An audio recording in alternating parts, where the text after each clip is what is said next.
जय जय श्री राम दर्शकों, जय बाबा जी महाराज की जय हो। आज हम लोग जिस विषय पर बात करने जा रहे हैं वह है रत्न कैसे काम करते हैं। क्या ये काम करते हैं या एक ढोंग है? ये फालतू का एक मायाजाल फैलाया हुआ है रत्न के काम करने वालों ने। तो इसी को हम जानेंगे आज। पहले तो जान लीजिए रत्न होता क्या है। रत्न हमारे धरती माता के ज़मीन से ही निकले हुए ऐसे पत्थर होते हैं जो कि रत्न की संज्ञा में तब आते हैं जब वो चमकदार हो जाए, जो बहुत सुंदर लगे।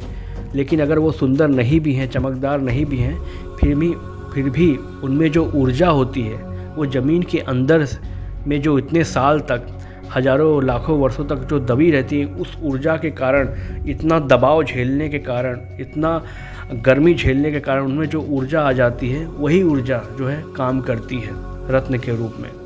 तो जब ऐसे रत्नों को हम धारण करते हैं तो उससे क्या ऊर्जा मिलती है या नहीं मिलती है, तो आइए हम इसे समझेंगे अच्छे से। मान लीजिए किसी ज्योतिष ने किसी को पन्ना बताया कि आप पन्ना पहन लीजिए, आपका लाभ होगा। ठीक है, उन्होंने जो कुंडली देखी उसके हिसाब से पन्ना बताया। तो पन्ना अगर कोई धारण करता है, अगर असली पन्ना धारण करता है तो लाभ देगा या नहीं देगा ये तय तो नहीं है। पर लाभ नहीं देगा तो इसका मतलब ये नहीं कि वो हानि भी नहीं देगा, वो हानि भी दे सकता है। क्यों दे सकता है? क्योंकि अगर कुंडली में अगर पन्ना योग कारक है, आपके लिए अच्छा है, तभी वो लाभ देगा।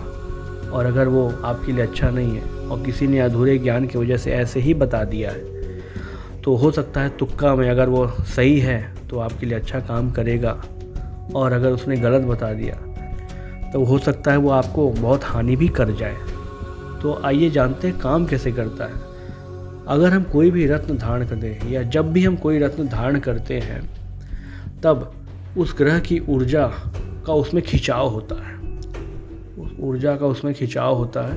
और वो ऊर्जा उसके ग्रह से लेकर जब हम जिस उंगली में पहनते हैं उसके पर्वत पर उस ऊर्जा को वो डालती है। उस ऊर्जा के डालने के बाद हमारे हाथों के हथेलियों में उस पर्वत से बदलाव होने शुरू हो जाते हैं। रेखाएं बननी या हटनी शुरू हो जाती हैं या और गहरी होनी शुरू हो जाती हैं, जिससे हमारा परिवर्तन, हमारा भाग्य परिवर्तन, हमारा कर्म परिवर्तन, हमारा सोच में परिवर्तन, हर जगह परिवर्तन होने लगता है। वो ज़रूरी नहीं, और कभी भी उंगली पे ही पहनना ज़्यादा लाभदायक होता है या कि गले में पहनेंगे उतना ज़्यादा लाभदायक नहीं है जितना कि उंगली में। क्योंकि उंगली में पहनने पे आप उसके पर्वत पे पहनेंगे, सीधी सीधी ऊर्जा उसके पर्वत पे जाएगी और वहाँ से काम तुरंत शुरू होगा। तो ऐसे रत्न काम करते हैं जब ग्रह की ऊर्जा प्राप्त होती है, और ऐसी ग्रह की ऊर्जा जो आपके लिए लाभदायक है। ऐसा नहीं कि हम कोई भी अंगूठी पहन लेंगे, कोई भी रत्न पहन लेंगे तो हमको लाभ देने लगेगा, नहीं। इसीलिए कभी भी कुंडली सही व्यक्ति से दिखाकर, सही ज्योतिष से दिखाकर ही कोई रत्न धारण करें और उसकी ऊर्जा ले सकते हैं।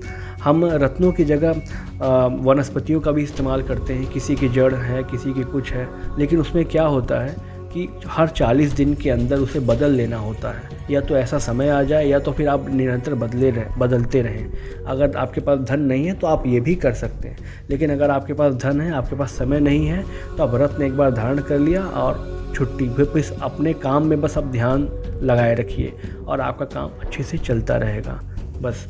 और तो यही है। तो पन्ना ही नहीं, कोई भी रत्न हो ऐसे ही काम करता है। अपने ग्रह से उस ग्रही ऊर्जा को अवशोषित करके हमारी बॉडी में उस पर्वत पे वो डालता है, जिसके जो किरण हैं वो हमारे शरीर में, हमारी बुद्धि में, मन में अच्छी ऊर्जा, पॉजिटिव एनर्जी को हमारे बॉडी में डालती है और जिससे परिवर्तन होना शुरू हो जाता है। तो ऐसे ये रत्न काम करते हैं। वीडियो अच्छा लगा हो तो इसे दूसरों के पास भी शेयर करिए, उन्हें भी ये जानकारी हो सके। और वीडियो अच्छा लगा हो तो लाइक करें, शेयर करें, सब्सक्राइब करें। और अंत में चलते चलते जय जय श्री राम।